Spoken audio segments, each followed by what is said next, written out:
ষষ্ঠী পুজোর আগের দিন হঠাৎ করে বড় জামাই শরীর খারাপ খবর আসার জন্য সবারই মনটা খারাপ। সেই জন্য অল্প অল্প করে ষষ্ঠী পুজোর আয়োজনটা করা হয়েছে, তার সঙ্গে খাওয়া দাওয়ার আয়োজন।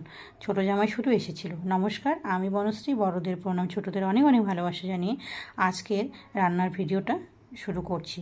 এই রান্নাটা হচ্ছে কালকের ষষ্ঠী পুজো থেকে কী তো দেখিয়েছি, আর কালকে কী কী রান্না হয়েছিল সেটারই আজকে আমি তোমাদের সামনে তুলে ধরেছি।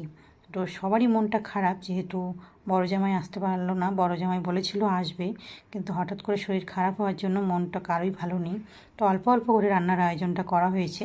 তো প্রথমে আমি দেখো ডাল করে নিয়েছি, তারপরে পটলও ভেজে নিয়েছি। এবারে কাঁচা কলা একটু ভাজা করছি, মানে ঘরে সবজি যা ছিল তা দিয়েই মানে মোটামুটি করে ছোটো জামাই যেহেতু আসবে, তো সেই জন্য ছোটো জামাই মেয়ের একটু তো তাদের তো একটু সমাদর করতেই হবে। সেই জন্যই অল্প অল্প করে ঘরে যা ছিল তাই দিয়েই রান্নাবান্নার কাজটা করা হয়েছে। তো পটল ভাজা করা হয়েছে আর কাঁচা কলার ভাজা করা হয়েছে।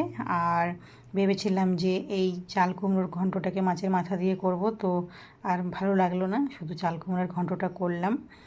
আর শাশুড়ি মা যেহেতু চিকেন খায় না, তো সেই জন্য শাশুড়ি মার জন্য একটা সবজি দিয়ে বাটা মাছের ঝোল আর একটু টমেটোর চাটনি করা হয়েছে অল্প করে, আর শুধু করা হয়েছে চিকেন।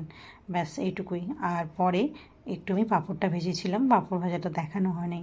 এটুকুই অল্প স্বল্প রান্না করে সবাই খাওয়া দাওয়া করা হলো।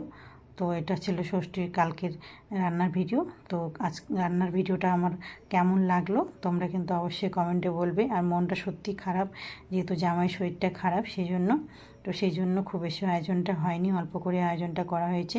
তো তোমরা সবাই ভালো থাকবে, সুস্থ থাকবে। আবার একটা নতুন ভিডিও নিয়ে আসবো। আজকের মতো টাটা।